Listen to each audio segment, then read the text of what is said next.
Онцгой ерөнхий газраас Америк нэгдсэн улсаас Монгол улсад суугаа элчин сайдын яам, Энтхийн намхан талан цэргийн командалтай хамтран говийн чин 2019 олон улсын сургалт дадлага сургуулийг Дорногов аймагт 9-р сарын 9-өөс 21-ний өдрүүдэд зохион байгууллаа. Ер нь бол Дорногов аймаг сүүлийн жилүүд эдийн засаг нийгмийн хувьд бол нэлээхэн өсөж байгаа. Ялангуяа дэд үтсийн салбар дээр нь уурхайтай холбоотой асуудлууд бол их өсөж байна. Тэгээ энэтэй холбогдуулж болцсохгүй эрсдэл гамшиг осол өртөх магадлал өндөр. Тухайлбал өнгөрсөн жил ихэд чинь галт тэрэгний томоохон осол болсон. Энэ бол үертэй шууд холбоотой байдаг.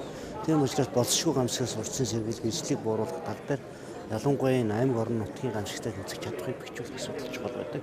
Тэгээ энэ удаад Дорногов аймагт говийн чан олон улсын дадлага сургууль амжилттай явуулж өндөрлөж байна. Энэ удаагийн олон улсын сургуульд Монгол, Америк нэгдсэн улс, Австрали, Канада, Балб, Турк, Их Британи, Индонез, Кыргызстан, Тажикстан зэрэг 21 улс орон нэгдсэн үндэсний байгууллагын төрөлцсөн агентлагийн төлөөлөл, гамшигын эрсдлийг бууруулах чиглэлээр Монгол улсад үйл ажиллагаа явуулдаг олон улсын байгууллагууд, үндэсний аюулгүй байдлын зөвлөл, эрүүл мэндийн яам, барилга хот байгуулалтын яам, хүнс үдэ аж ахуй хөнгөн үйлдвэрийн яам, зэвсэг түвшний жанжийн штаб, мал эмнэлгийн ерөнхий газар, цагдаагийн ерөнхий газар, мэргэжлийн хяналтын ерөнхий газар, Улаанбаатар төмөр зам, Авт тээврийн үндэсний төв болоод Өмнөд Бүсийн Өмнө Говь, Дорногов, Говь Сөмбөр, Зүүн Бүсийн Дорнод, Сүхбаатар, Хинтээ аймгийн онцгой комисс, онцгой байдлын газрууд, үндэсний аврах хэргээд, нийслэлийн онцгой байдлын газар, дотоодын иргэний их сургуулийн онцгой байдлын сургууль, орон нутгийн гамшигаас хамгаалах мэргэжлийн ангиудын 500 гаруй төлөөлөл оролцсон юм а. За энэ жилийн хувьд бол нэлээд өргөн хүрээг хамарсан тийм сургуулийг бол бас анх удаа гэж хэлж болохоор бас манай аймаг зохион байгууллаа. Энэ юу н онцгой гэхээр маш олон хүн оролцлоо, маш олон орн оролцлоо. Зөвхөн онцгой байдлын байгууллага гэлтгүүгээр аймаг орон нутгийн дэмжлэгтэйгээр за нийт алба аж ахуйн байгууллагын тусламжтайгаар энэ ажлыг бол амжилттай зохиосон дэх баяртай байна. Монгол улсад 8 дахь удаагийн зохион байгуулагдсан говийн чин олон улсын сургууль онцгой байдлын байгууллагын хүч хэрэгсэл засгийн газрын 2016 оны 66 дугаар тогтоолоор бүсчилсэн хэлбэр шилжсэндээ холбогдуулан мөн оноос хойш бүсийн хэмжээнд зохион байгуулагдаж байна. Бүс нутгийн түвшинд тохиолдож болзошгүй аюулаас урьдчилан сэргийлэх, гамшигын нөхцөл байдлыг үнэлэх, хариу арга хэмжээг шуурхай авах, бэлтгэл бэлэн байдлыг дээшлүүлэх, гамшиг ослын үед харилцан ажиллагааг сайжруулах зорилгоор орон нутгийн чадвархай, бүс нутгийн харилцан ажиллагаа сэдвийн хүрээнд танхимын академик дуурайлан үзүүлэх дадлага сургууль болоод команд штабын сургууль гэсэн 4 чиглэлээр 21 төрлийн сургалт говийн чин 2019 олон улсын сургалт дадлага үеэр явагдсан юм а. За энэ жилийн говийн чан нь болохоор үнэхээр өвөрмөц сургалт дадлага бол яа харахгүй мөн. Энэ нь болохоор зөвхөн төлөөж хурж иж байгууллагуудаас гадуур яг олон төрлийн тийм сургалтууд нь байгаагаар бол айгүй өвөрмөц байгаа. Өөрөөр хэлбэл маш их хэмжээний маш олон төрлийн сургалт дасгалууд болохоор энэ жил бол байгаа. Говийн чан олон улсын дадлага сургуульд анх удаага оролцож байна. За тэгээд энэ сургуульд хамрагдсандаа бол маш их баяртай байна. Нэгдүгээр гэх юм бол бүх зүйлийг эхнээс нь сурж байгаа, бүр анхан шатнаас нь зааж байгаа учраас маш том давуу тал болж чадж байна. Хоёрдугаар гэх юм бол бидний мэддэг зүйл дээр тулгуурлаад үргэлжлүүлээд энэ хүмүүст ч гэсэндээ практик те дадлага мэдгүй зүйлээ ч гэсэн энэ хүмүүс сурж байгаа болохоор бас нөгөө хоёр талын нөгөө юм хамтарсан дадлага сургууль хийж байгаа гэдэг утгаараа маш сайхан болж сургалт болж байна. Ижилхэн тал зөндөө байсан. Монгол галз нөхчтэй уралдаж хувцас сэргэлэлээ өмсөж байхад бас Монгол галз нөхч нарын дадлал сургууль маш мундаг санагдсан. Энэ ер нь эмэгтэйчүүд бол аль салбарт бол бас маллайлж оролцох ёстой гэдэг ийм санааг бас өгж байна. Тэгэхээр энэ гамшигын хор уршиг яг арилгах энэ сэргэн басгах үйл ажиллагаанд бол эмэгтэйчүүд бол бас эрэгтэйчүүдээс дутхгүй хувь нэмэртэй оролцдгоо. Энд бас эмэгтэйчүүдтэй найдах юм цаг хугацаа бол бас гардыма гэдэг ийм туршлагуудыг бас ярьж байна.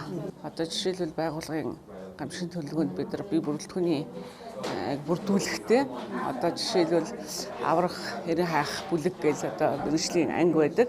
Тэгэхэд бид нар бол дандаа л нэг эрэгтэй хүн байна л гэж төсөөлж ингэж эрэгтэй хүнээр бие бүрэлдэхүүнийг бүрдүүлж байсан бол бас эмэгтэйчүүд нэг хэсэг хувьд нь бол байх боломжтой юм байна. Хөвчлэнгээр ингээд өөрсдийнхөө үйл ажиллагаанд бас зөвхөн энэ гамшигын гэж зарлахгүйгээр байгууллагын бүхий л үйл ажиллагаанд энэ гендер асуудлыг бас зөвхөстойгоор зохицуулах боломж байна л гэж ойлгож байна. За ер нь бол энэ говийн чин 2019-ийн арга хэмжээнд болохоор иргэд олон нийт анхны болцсохгүй осол гэмтлийн үед өөртөө болон бусдад анхнаасламжийг хэрхэн яаж үзүүлэх вэ гэдгийг байгууллага аж ахуйн гэж иргэд олон нийтийг бас оролцуулж чаддаг бас их озоорхож байгаа. Тэгээд энэ усуд маань ч гэсэн тодорхой хэмжээнд бас өөртөө болон бусдад гамшиг болоход хэн нэгэндээ бас гарын дарах материалыг ашиглаад анхнаас хэмжээг үзүүлэх чадвартай одоо болоход эрхэм зарлага болгож улаан залгай одоо бас сурагч багш нар энд ажиллаж байгаа. Ямар нэг юм асуудал гарлаа гэхэд бол туслах ямар ч гэсэн анхаарчны мэдгэтмэнтэй болсон л гэж үзэж шин. Тийм шатнаас эхлээд зааж өгөл илүү үр дүнтэй юм шиг санагдаад байна.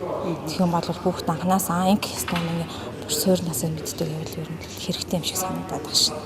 Зөв нь илүү өргөнл мэдлэгтэй болох юм да. Анхны тусламж одоо хүн болгонд туслах дэмжих талын мэдлэгтэй болж байна гэсэн. Дадлага сургуулийн хүрээнд гамшиг ослын хор уршиг арилгах үйл ажиллагааны үед холбогдох төрийн болон төрийн бус байгууллагууд, гамшигаас хамгаалах улсын албад олон улсын байгууллагуудын хоорондын уялдаа холбоог хангах зорилготой ослын үеийн удирдлагын систем, гамшигаас хамгаалах менежментийн чиглэлээр харилцан туршлага солилцох академикийн сургалтуудыг анх удаа зохион байгуулснараа онцлог байлаа. Чадах бэхжүүлэх программыг бол Монгол улсын онцгой байдлын ерөнхий газартай хамтраад 2012 оноос хойш ингээд жил болгон хийж байгаа. Энэ жилийн онцлог нь болох дээр аймгийн түвшинд бид нарын сургалтаа хийж байна. Тэгээ аймгийн түвшинд энэ сургалт хийсний үндсэн дээр бол яг аймаг дээрээ одоо энэ чадвараа бас бий болгоод тэгээд цаашдаа одоо доод түвшнийхээ одоо бас системийнхаа хүмүүстэй энэ сургалтаа зааж улам бүр ингээд бэхжүүлж нэвтрүүлэх явдал юм аа. Энэ ICS бол үндсэндээ 14 гол зарчим дээр суурилдаг. Энэ 14 зарчмаас хамгийн гол зарчим нь юу вэ гэхээр хүч хэрэгслийг зөв хуваарлах, одоо яг ослын үед хүч хэрэгслээ хэрхэн хамгийн оновчтой хамгийн зөв хуваарлах вэ гэдгийг заадаг. Хоёрдугаарх нь болох дээр ер нь зохион байгуулалтыг сайжруулах гэдэг гол зарчим байгаа. Тэгээд тэр нь болох дээр ерөнхийдөө байгаа одоо бүх нөөц болцоо хүч хэрэгслээ хамгийн зохистой, хамгийн одоо зөв хэсэгт нь хуваарлахыг зааж өгдөг юм зарчим байна. Ослын үеийн удирдлагын систем гэж нэрлэдэг байна тийм. Энэ одоо системийг бид бол аливаа осол аваарын гамшиг үед бид эрслийг хэрхэн даван туулах. За энэ хүрээнд ажиллах одоо бүтэц зохион байгуулалтыг бид яаж хийх ёстой вэ? Энэ бүтэц зохион байгуулалтаар бид ажилласнаар энэ аливаа эрсэл одоо ослын үеийг хэрхэн одоо үр дүнтэйгээр даван туулах гэдэг энэ чиглэлээр бол бид суралцж байна. За ерөнхийдөө орон нутгийн түвшинд бол за эрх зүйн зохицуулалт нь за тусдаа одоо чиг үүрэг гэл янз янзын байгууллагуудыг бид аливаа одоо энэ цаг үеийн явдлуудаар бол ажиллах шаардлага бол зүй ёсоор тулгардаг. За энэ хугацаанд бол байгууллагуудыг бол бас нэгдэн л удирдлагаар хангаж нэгдсэн зохион байгуулалтаар хангаж ажиллана гэдэг бол маш их чухал байдаг. За тэгээ энэ бид бол яг өнөөдөр бид нар бодит түвшинд орол бас яг тодорхой түвшинд бол ажиллаад явж байгаа. Гэхдээ бид бол өшөө одоо цааш нь удирдлага зохион байгуулалтын түвшин за магадгүй эрх зүйн зохицуулалтын хувьд ч гэсэндээ за бүтцийн хувьд ч гэсэндээ бол бас өөрчлөлт оруулах шаардлагатай зүйлүүд бас байна.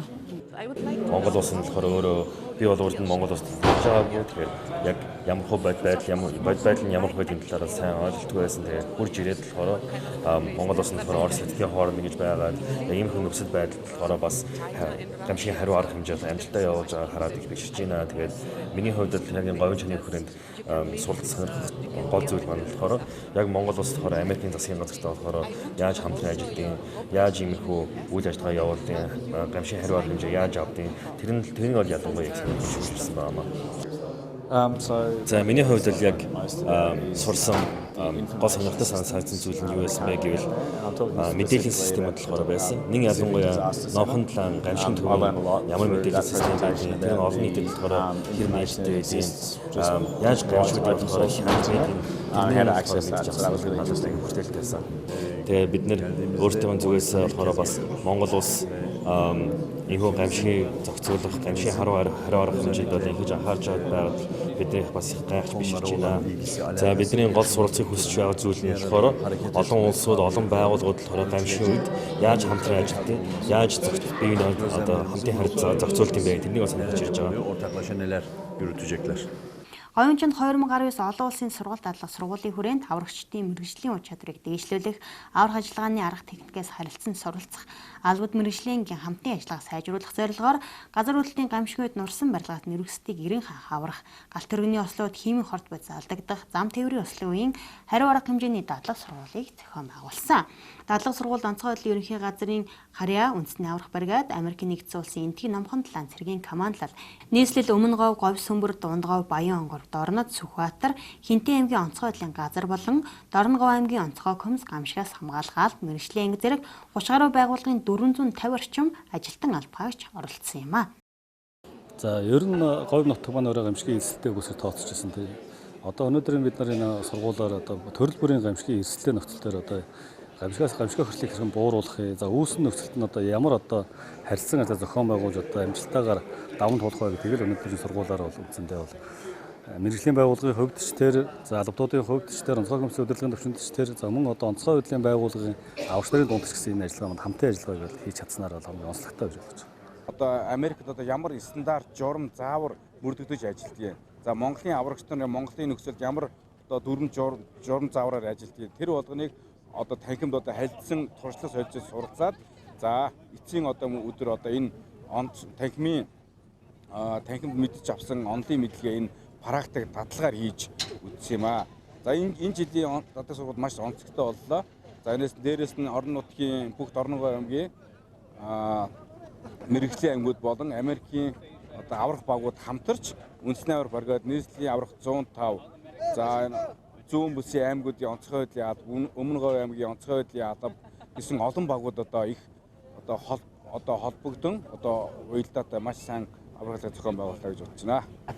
Монголд одоо аврагч нар Америкт ажиллаж байгаа аврагч нар ерөнхийдөө их ойролцоо ижилхэн маягаар ажилладаг юм байдаг. Тэгэхээр одоо сайн дадлаг сургуульд оролцоход бол багт нь одоо уялдаа зохицоод ажиллах хэмжээ байхгүй. Тэгээд би бас Монгол дээрээ ингэж аврагч нартай ингэж хамтарч дадлаг сургууль хийж байгаа бол баяртай. Энэ бол миний хувьд Дорногов аймагт зохион байгуулагдсан говийн чин 2019 одоо улсын дадлаг сургуулийн хүрээнд Монгол Америкийн аврагчид хамтран 5 төрлийн дадлаг сургуулийг зохион байгуулсан. Энэ удаагийн дадлаг сургуулийн онцлог нь орон нутгийн онцлогоос хамаарат төмөр замын болон химийн ослын үед аврах ажиллагааны дадлаг сургуулиудыг зохион байгуулснараа онцлогтой юм. Хизээ нэгэн цагт гарч болох ийм одоо ерөнхийдөөс урсан сэргийлж чадах хариу арга хэмжээг маш түргэн хугацаанд авч чадах ийм дадлаг сургуультай болж чадлаа. За говийн чин 2019 дадлаг сургуулийн үед химийн ослын цагийн байдлыг өгсөн. Ингэснээр яг үгээр тухайн орон нутаг дээр ашиглагдж байгаа химийн бодис зөөвлөж байгаа орон нутгаар дамжин өнгөрч байгаа химийн бодис алдагдсан үед ямар арга хэмжээ авах вэ гэдэг мэрэгжлийн ангийн уялдаа холбоо сайжруулах зохион байгуулсан. Мөн энэ сургалттай холбоотойгоор олон улсын хааз маатын сургалтыг бол танхимын сургалтыг зохион байгуулж энэ сургалтаас сурсан зүйлээрээ энэ мэрэгжлийн ангийн аль багчид маань энэ үзүүл дадлаг сургалтыг зохион байгуулсан. За манай аймаг бол онцлогтой уул уурхай ихтэй. Тэгээд тэрэндээ химийн бодисуудыг маш их өргөнөөр ашиглагддаг. Тэгээд энэ ослол бол эзэн нэгэн магадгүй бидний аймгийн хэмжээнд гарч болцсохгүй байсан тохиолдлыг бас бид нар одоо тохиолдоо гэхэд яаж хэрхэн ажиллах уу гэдэг хамтын ажиллагаагаа сайжруулж аваад сайн баг болж хамтарч ажиллахад бэлэн болсон байна гэж ойлгож байна. Манай Дорногов аймгийн мэрэгжлийн ангиуд ялангуяа одоо сум орон төхийн засаг захааны байгууллагууд маань олон ололттой талыг бас мэдээж явлаа. Мөн иргэдийн гамшигаас хамгаалах мэдлэг үүрэг оролцоог нэмэгдүүлэх зорилгоор сайн шанд сум иргэдийг нүүн шилжих дадлаг сургуулийг зохион байгууллаа. Нүүн шилжих дадлаг сургууль тус сумын 12 мянган иргэн хамрагдсан юм а. Одоо иргэдийн нүүн шилжих үйл ажиллагаа зохион байгуулагдаж байна. За сайн шанд сумын 3 дугаар бол Дорногов аймгийн хамгийн олон хамттай хамгийн том баг гэдгээр бас онцлогтой. За иргэдийн идэх оролцоо бол одоо 2017 онд мөн нүүн шилжих үйл ажиллагаа явагдажсэн. Түүнтэй харьцуулахад бол иргэдийн идэх оролцоо бол маш сайн байна. Сайн шанд сумын иргэд аюулгүй цэгийн талбайд нүүн шилжих дадлаг сургууль зохион байгуулсан. 2 жилийн өмнө бид нар зохион байгуулж байгаа цастай шуурхтай өндөрлөлт цагаагаар өндөрлөл байсан. Тэр мөчөөс хойш хүмүүсийн ухамсарт бас их том өөрчлөлт орсон байна. Уншаа сонгох хуулийн засан үүргээ биелүүлэх нөгөө талаар бас олон улсын том сургууль орон нутагт нь болно гэдэг бол түүхэн арга хэмжээ. Энэ дахиад одоо болох цаг хугацааны хувьд талаас нь бодоод үзсэн ч гэсэн энэ утгаар нь иргэд маань их сайн ойлгож үлээж авч дадлаг сургуулийн хэлээ. Харин хээрийн хүн мал эмнэлэгдэлх дадлаг сургуулийг зохион байгуулж хүч хэрэгслийн бэлтгэл бэлэн байдлыг дээшлүүлээд байна. За ерөнхийдөө бол гоц салбар түвшний 4 бүсийн зоон байдаг. Тэгээ энэс манайх 3 бүс дээр үйл ажиллагаа хээрийн мал эмнэлэгдэлх үйл ажиллагаа явуулж байгаа. За энэ дээр бол голомтонд нэг маш тогтоох дээж авах үйл ажиллагаа. За өөртөө мал зориод яргаар устгал хийх үйл ажиллагааг үзүүлнэ. За сэжигтэй бүсэд бол та бүхэн харж байгаа энэ пунктээр ТВХ пунктлэх халдваргүйтгэл хийх. За энд хүнд халдваргүйтгэл хийх.